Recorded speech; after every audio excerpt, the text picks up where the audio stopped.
Alergologu dhe imunologu I njohur Dr. Astrid Jahjaga për Radio-Televizionin Besa ka folur për alergjinë e cila sipas doktorit është një reagim I trupit duke I përmendur edhe problemet alergjike që janë të llojeve të ndryshme.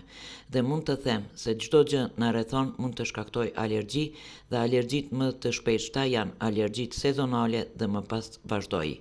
Alergjia është një reagim I trupit në një substancë që në kushte normale nuk do të ndodhë. Po flasim ne kësaj I thëjmë alergjen tash. Cilat janë alergjitë më të shpeshta? Pasi edhe kohëve të fundit po ndëgjojmë shumë njerëz janë diagnostifikuar me alergji. Problemet alergjike ka të ndryshme, domethënë realisht çdo sa që na rrethon, unë ju them pacientët na mund të shkaktojë alergji. Po fillojmë për aty në më të shpeshta. Alergjitë më të shpeshta zakonisht I kemi alergji sezonale, që ne I ndajmë në 4 stinët e vitit, në pranverën e hershme, domethënë ose në pranverë fillojmë me drujt, vazhdojmë me barishtet, pastaj kemi barojat dhe gjatë tërë vitit kemi telashe me pluhrin e shtëpisë. Përveç këtyre alergjive që janë telashe gjithë më të mëdha në numër më të madh, që I prekin të gjitha moshat, sidomos fëmijët, kemi telashe edhe me alergji tjera të ndryshme, domethënë alergjitë në ushqime, alergjitë në medikamente, alergjitë në ambientet punës e tjera. Po këto janë kryesisht ato më të shpeshta. Se llojet e alergjive janë në rritje të vazhdueshme kohëve të fundit, doktori e vërtetoi një gjë të tillë, duke theksuar se alergjitë janë në rritje të madhe dhe do të ketë ende rritje më të madhe. Absolutisht saktë Rita. Alergjitë janë në rritje të madhe dhe do të ketë rritje hala më të madhe, domethënë. Sot, sipas organizatës evropiane për alergologji dhe imunologji klinike, ACIT, edhe në bazë të American Allergy Association, që thonë në anglisht, Asociacionet Amerikan për alergologji dhe imunologji klinike, dikun 1 miliard njerëz vujnë sot për alergjive. Deri në vitin 2050 llogaritet që do të kemi dikun 4 miliard njerëz, që do të thonë 4 fishim. Që do të thonë çdo I katërti, do të thonë se çdo I dyti do të mbërrijë deri në vitin 2050 me probleme alergjike. A mos është edhe ky ndryshimi klimatik Absolutisht. Një prej shkaktarëve. Një prej shkaktarëve ka shkaktarë të ndryshëm, po teoria e parë është teoria higjienike që ne praktikojmë në alergologji. Higjienike do të thonë pa kujdesi tepër pastërtia e tepërt. Ikja jon nga natyra, ikja jon nga kontakti me kafsh, që në familje punon mirë. Por ndryshe po, ndotja ngrohja globale që reagon në mënyra të ndryshme.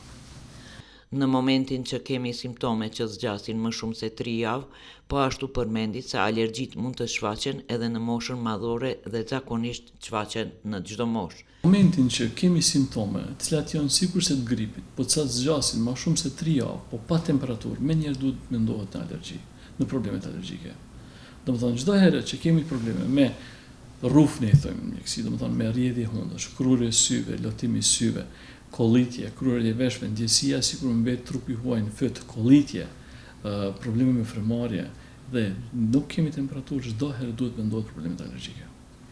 Alergjitë a mund të shfaqen edhe në moshën madhore? Absolutisht po.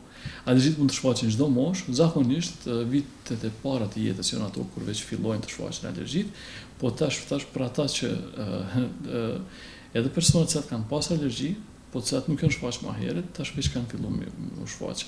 Për arsye që se kanë pas më herët, po definitivisht alergjitë mund të shfaqen çdo moshë.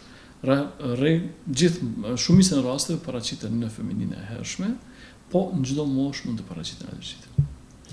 Doktor, si duhet të diagnostifikohen alergjitë, ai ka shtuar se realisht e para është që dyshojmë kur kemi probleme klinike me problematika që I ka pacienti në bazë të ankesave të pacientit. Realisht kjo është një punë që duhet të merret alergolog, mjeku alergolog imunolog. E para që ne dyshojmë është kur kemi problemet klinike, ne si u thojmë, do në problematikën që vjen pacienti, që ato I përmenda më herët, domethënë, në bazë të ankesave të pacientit, me lotim syve, krurje, koll, ose nëse kemi të alergjitë të tjera, për shembull problemet me ushqimet caktuara të tjera, atëherë mjeku praktikon, domethënë disa lloje të testeve, që mund të kemi. Fillojmë pi testeve praktik thjeshta, domethënë që fillojmë me ne I thojmë teste kutane, duke filluar deri te metodat më të avancuara sa të gjitha janë në dispozicion të ne. A ka shërim alergjia? Doktor Astrid ju përgjigj. Jo, alergjit nuk kanë shërim dhe varet nga sezona ku vitet e fundit kemi një agresivitet më të lartë të sezonave alergjike. Alergjit nuk kanë shërim, kjo është pyetje shumë e shpeshtë, edhe shumë shpesh më thojnë pacientët, po doktor unë isha mirë disa vite. Po, ka kohë, domethënë në bazë të sezonës alergjike, sepse kemi kanjere sezona që janë më të qeta, po kemi sezona që janë më agresive. Këtë më varësisht domethënë, po vitet e fundit kemi një agresivitet relativisht të lartë të sezonave alergjike ose të alergjive. Alergjit nuk shërohen, alergjit momentin që i ke, atër do të kesh të lashe, unë ju thëmë shpesh pacientë janë si valët e detit. Kemi ngon një sezon që është më i qetë, po nuk shërohen. E vetmja që ndonjëherë e shtyn ose e ngrin, si me thëmë, problemet alergjike, jemi disa trajtime që ne i praktikojmë, që ne ju thëmë gjuhën popullore vaksina. Gjithashtu ka folur edhe për anafilaksin, ku sipas tij është një prej gjendjeve më të rënda kulminante në alergologji dhe imunologji, ku është edhe e rrezikshme për jetën. Anafilaksia është një prej gjendjeve më të rënda kulminante në alergologji dhe imunologji, është një rast tepër i rëndë ku është e rrezikshme edhe për jetën. Për personat që janë alergjik, po flasim në alergjit, kryesisht në alergji ushqimore, medikamentoze, thumbim të insekteve, e tjera, dhe nuk ka disa lloje tjera, janë nga rastet shumë të rënda që janë të rrezikshme edhe për jetën e pacientit. Për këta pacientë që çdo herë që kanë pas një herë një rezultat të tillë gjatë jetës, definitivisht duhet të konsultohen me alergologun edhe të përgatiten që të prevenojmë rastet e tjera në të ardhmen. Hapi i parë në trajtimin e alergjive? Hapi i parë në trajtimin e alergjive është gjithmonë kontakti me mjekun e vet, alergologun, imunologun.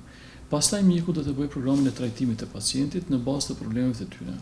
Në fund dha një këshill për shiquesit e radio-televizionit Besa, se në momentin kur paraqiten problemet e para alergjike, të lajmërohen te mjeku alergologu se çfarë probleme janë paraqitur. Që momentin që paraqiten problemet e para alergjike, të lajmërohen te mjeku alergologu i vet, i cili do t'i bëjë programin e trajtimit dhe shohim se mas pari qëllimi është të dimë se çfarë të lashësh kemi, a kemi alergji apo jo.